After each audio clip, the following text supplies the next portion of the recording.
Olá, salve Maria, amados irmãos e irmãs. Eu sou a Conceição, da Associação Missionária Totus Tuus, e nós vamos iniciar hoje um estudo, uma catequese mariana sobre os dogmas marianos. Então, com muita alegria, eu fico muito feliz de passar estes momentos, esses minutos estudando junto com vocês. Então, para iniciar, nós gostaríamos de saudar Nossa Senhora. Ave Maria, cheia de graça, o Senhor é convosco. Bendita sois vós entre as mulheres, e bendito é o fruto do vosso ventre, Jesus. Santa Maria, Mãe de Deus, rogai por nós, pecadores, agora e na hora de nossa morte. Amém. Muito bem, seja bem-vindo aqui ao nosso cantinho de estudo e de catequese. Então, meus amados, dogma. O que é um dogma? Você já pensou nisso? Já estudou um pouquinho sobre isso? Dogma é uma verdade de fé que devemos crer. É uma verdade de fé que devemos crer.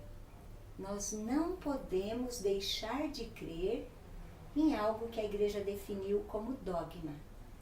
Nós devemos crer. Como diz o Catecismo da Igreja Católica, no número 89, os dogmas são luzes no caminho da fé que o iluminam e tornam seguro. Os dogmas são luzes no caminho da fé. E nós temos, sabe quantos dogmas a nossa Igreja Católica tem? Já definiu até hoje 44 dogmas, a nível geral. Dogmas sobre Deus, sobre Jesus Cristo, sobre a criação do mundo, sobre o ser humano, sobre o Papa, sobre a Igreja, sobre os sacramentos, sobre os novíssimos do homem, morte, juízo, inferno e paraíso, e sobre Maria Santíssima. Os dogmas sobre Maria Santíssima, já definidos, promulgados, selados pelo Espírito Santo, são 4. E nós temos ainda 2 dogmas que estão em estudo. Nossa, a Igreja já crê em tudo isso.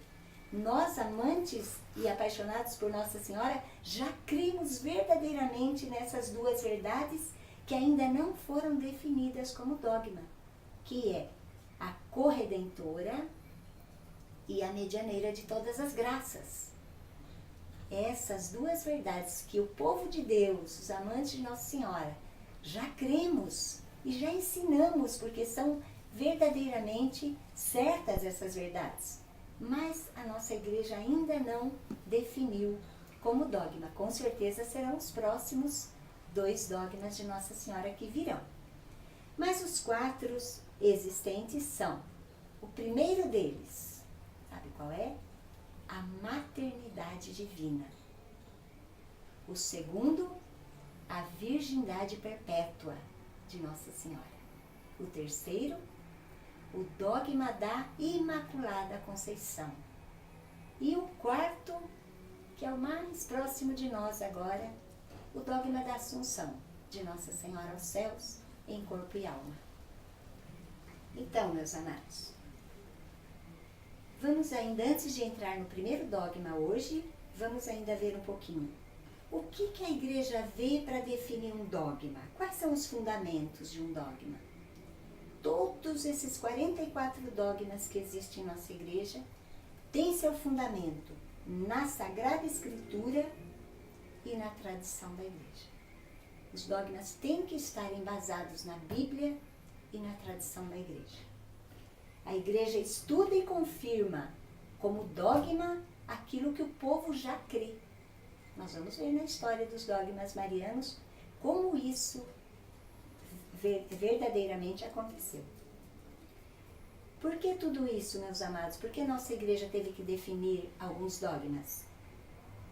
Porque nós estamos já há 2000 anos, da vinda de Cristo aqui em nossa terra. Então hoje, para nós, em nossa Igreja hoje, do 3º milênio, tudo já está muito claro. tudo já está definido, as verdades de fé já estão seladas, vividas e praticadas e exaltadas e anunciadas há 2000 anos. Então, para nós hoje, tá tudo tranquilo, mas claro, são poucos os questionamentos a nível de fé que ainda acontecem. Mas no começo do cristianismo não foi assim. No começo do cristianismo, nós sabemos que não foi assim tão fácil as coisas. Teve muita dúvida, teve muito questionamento, teve muita heresia, teve muita controvérsia, teve muita discussão, teve muita briga. Então, meus amados, nós sabemos que a nossa igreja sofreu 300 anos de perseguição no início, desde a perseguição a Jesus Cristo, a sua paixão e morte na cruz, a perseguição de todos os apóstolos, todos com exceção de São João, morreram mártires, e depois a igreja foi até o ano 312, vivendo na perseguição, derramando sangue. Para ser cristão, era colocar a vida em risco, era derramar o próprio sangue, para selar essa fé que nós cremos hoje, que nós temos hoje, tão mastigadinha, né, nos catecismos, né, nos livros e tudo mais. Então, no início, então, teve muita dúvida, muita encrenca, muita briga, muita discussão. Por isso que a igreja, quando aparecia um ponto que era uma questão essencial para Jesus Cristo e para nós cristãos, a igreja se reunia, estudava aquilo, convocava um concílio e definia aquela verdade como dogma de fé. Assim foi com todos os dogmas. Então nós vamos entrar agora hoje, né, no primeiro dogma mariano, a maternidade divina.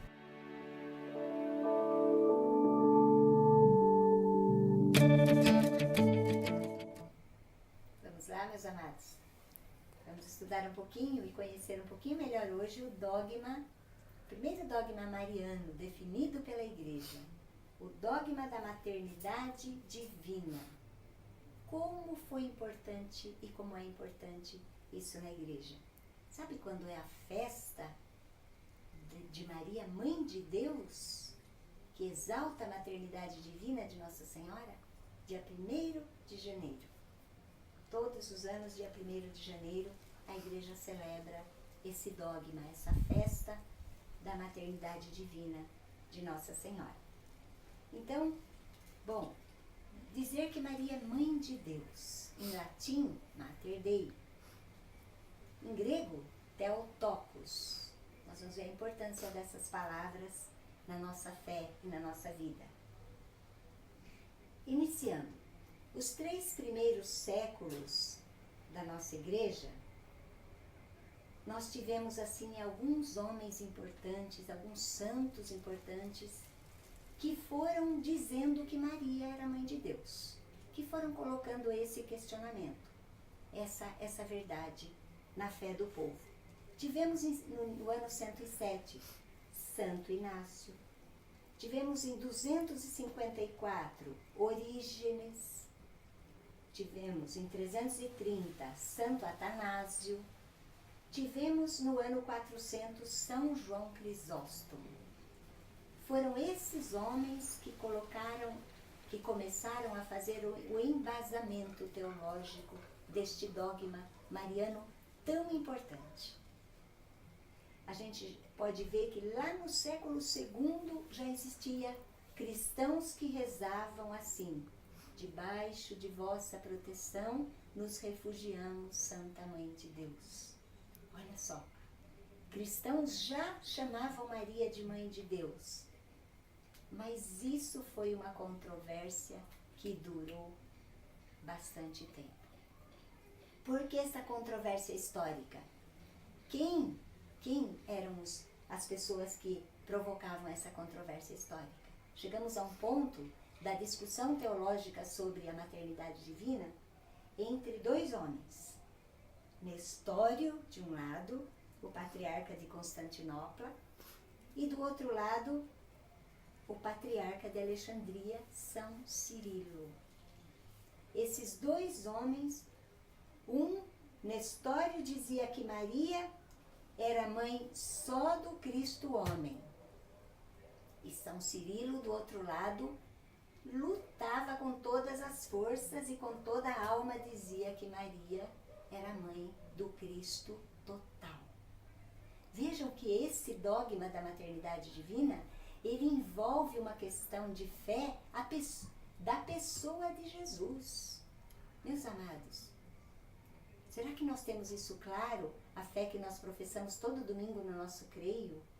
Né? Então, quem é Jesus? Esse dogma de Maria ajuda a esclarecer, a afirmar a nossa fé na segunda pessoa da Trindade Santa. Quem é Jesus? Então, Jesus é o Filho de Deus, a segunda pessoa da Santíssima Trindade. Mas ele se fez homem. Ele se fez homem no seio de Maria. E aí então nós poderíamos dizer, e daí? Como dizia Nestório, então tem dois Cristos? Tem um Cristo homem e um Cristo Deus? Não. A nossa fé nos ensina que a segunda pessoa da Trindade Santa, o Verbo de Deus, se fez homem, assumiu a nossa humanidade no ventre de Nossa Senhora. E assumindo a nossa humanidade, esta pessoa divina do Filho de Deus assume duas naturezas.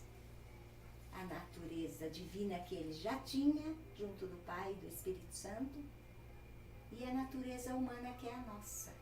Então, uma única pessoa, segunda pessoa da Trindade, com duas naturezas. A natureza divina que ele sempre teve, porque ele é Deus desde sempre, hoje e para sempre, ontem, hoje e por toda a eternidade. E a natureza humana nossa. Então nós dizemos a nossa fé e o catecismo da Igreja nos ensina hoje que Cristo era uma só pessoa com duas naturezas. Portanto, 100% Deus e 100% homem. Então, São Cirilo lutou para selar esta verdade e para dirimir todas as dúvidas dos cristãos. Maria não era só mãe do Cristo homem, mãe só da humanidade de Jesus. Maria é a mãe de Jesus, da pessoa de Jesus por completo. Então, aí sim, a nossa igreja começou a chamar Maria de Theotokos, mas ainda teve, foi só no ano de 431 que foi definido este dogma. Então, meus amados, vamos ver o que alguns santos dizem sobre isso. Vamos clarear um pouquinho mais essa verdade. Olha, se a gente for para a Bíblia, o que é que vai dizer lá no prólogo do Evangelho de São João? O prólogo, o início do Evangelho de João. No princípio era o Verbo. E o Verbo estava em Deus e o Verbo era Deus. Vejam, é essa a verdade que está em jogo neste dogma. O Verbo era Deus. E se a gente fosse seguir na leitura, e o Verbo se fez carne e habitou entre nós. E se a gente pegar a carta de Paulo aos Filipenses, no capítulo 2, o que é que vai dizer aqui? Filipenses 2:6. Sendo ele de condição divina, não se prevaleceu de sua igualdade com Deus, mas aniquilou-se a si mesmo, assumindo a condição de escravo e assemelhando-se aos homens. E sendo exteriormente reconhecido como homem, humilhou-se ainda mais, obediente até a morte e morte de cruz. Então vejam, meus amados, olha o embasamento bíblico do dogma. O Verbo era Deus, sempre esteve junto de Deus, junto do trono de Deus. Mas, um dia, o Verbo se fez carne. se fez homem. Aniquilou toda a sua glória, toda a beleza do seu esplendor, toda a beleza da glória divina, diz Paulo aos Filipenses, foi aniquilada. E a essência dessa pessoa divina, essa natureza divina do Filho de Deus, foi colocada no ventre de uma mulher. No ventre de Nossa Senhora, de Maria. E aí então, Maria lhe deu a humanidade. Onde é que eu fui formado? Onde é que esse corpo humano meu foi formado? Onde é que esse corpo humano seu aí foi formado, meu irmão? Não foi no útero de uma mãe? Foi no útero de uma mãe. E assim o corpo humano de Cristo, que revestiu a sua divindade, foi formado num útero materno também. O útero, o palácio, paraíso de Deus aqui na terra, o útero de Maria. Então, esta verdade está selada pela Escritura. Vamos dizer, os santos diziam, Mãe de Deus, por ter concebido humanamente o Filho de Deus em seu seio. Mãe de Deus, não porque o verbo de Deus dela tinha recebido a natureza divina, não, ele já era Deus, sempre Deus. Mas porque dela recebeu o corpo sagrado, humano, dotado de uma alma racional, unido ao qual na sua pessoa se diz que o verbo nasceu segundo a carne. É assim que os santos diziam. É assim que os documentos da igreja dizem. Então Maria deu a humanidade, a alma humana, a natureza humana ao Filho de Deus. Portanto, esse Filho de Deus tem as duas naturezas, a humana e a divina, mas ele é uma única pessoa. Não há divisão no verbo de Deus. Não há divisão na pessoa do Filho de Deus, na pessoa de Jesus Cristo. É uma só pessoa.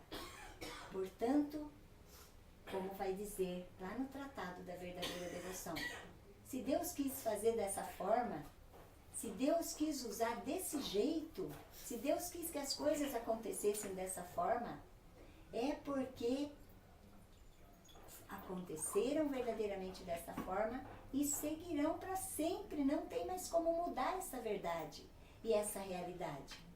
Desde que Deus escolheu Maria para ser a mãe do seu Filho amado, Deus não muda. Ele não é como a gente, que um dia quer uma coisa, um dia quer outra.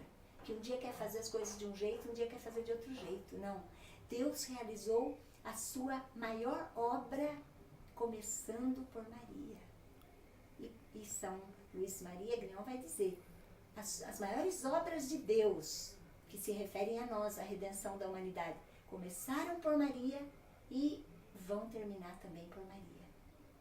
Então Deus não muda de opinião, Deus não muda mais essa verdade. Desde que o seu Filho amado se fez filho de Maria Santíssima, nunca mais tem como mudar essa verdade. Nunca mais tem como Maria deixar de ser mãe de Jesus e nem Jesus deixar de ser filho de Maria. Não se muda mais essa verdade. Vamos ver outro santo, dizendo, Jesus verdadeiramente Deus e verdadeiramente homem. Com efeito, aquele que ela concebeu como homem por obra do Espírito Santo e que se tornou verdadeiramente seu filho segundo a carne, não é outro senão o Filho do Eterno Pai, a segunda pessoa da Trindade Santa. Olha, a igreja, a tradição da igreja, os doutores da igreja, os santos da igreja, proclamando esta verdade. E aí São Bernardo vai dizer, que sublime humildade é esta, que não soube ceder às honras e não soube orgulhar-se na glória? Que sublime humildade é esta, meus amados, pensando neste dogma, maternidade divina. Uma jovenzinha escolhida por Deus para ser a mãe de Deus. É isso que São Bernardo está dizendo aqui. Que sublime humildade é esta que tinha essa mulher, ela não soube ceder às honras de ser a mãe de Deus e não soube orgulhar-se jamais na glória que seria de ser a mãe do Filho de Deus. Ela é escolhida para ser mãe, como vai chegar o anjo e vai dizer, ave cheia de graça. Ela é escolhida para ser mãe e sabe o que ela pensa de si mesma? Eis aqui a escrava do Senhor. Ela é escolhida para ser mãe e ela se apresenta como escrava. Ela é escolhida para ter a maior honra que ninguém poderia nem imaginar, de ser a mãe do Filho de Deus, do Messias prometido, do Salvador do mundo. E essa honra não trouxe nenhum sinal, nenhuma migalha de orgulho para Maria. Vejam a humildade de Nossa Senhora. É escolhida para ser mãe de Deus e se acha e se coloca nas suas mãos como serva e como escrava. É certamente, diz São Bernardo, sinal de grande humildade não se esquecer de ser humilde quando lhe é oferecida tamanha glória. Vejam só, que lindo. É sinal de grande humildade não se esquecer de ser humilde. O que acontece com a gente, meus irmãos? Quando a gente é escolhido para receber uma honra, um título, alguma coisa assim, o maior perigo para nós é a gente se orgulhar, não é verdade? Na hora sobe, né? Sobe, está no sangue, está no pecado original nosso. Está nas consequências do pecado, porque nós somos pecadores. Mas Maria não. Maria continuou humilde e muito mais humilde ainda quando lhe foi oferecida o maior motivo de honra e de glória que esse mundo já viu. Uma mulher ser a mãe de Deus. Tamanha glória.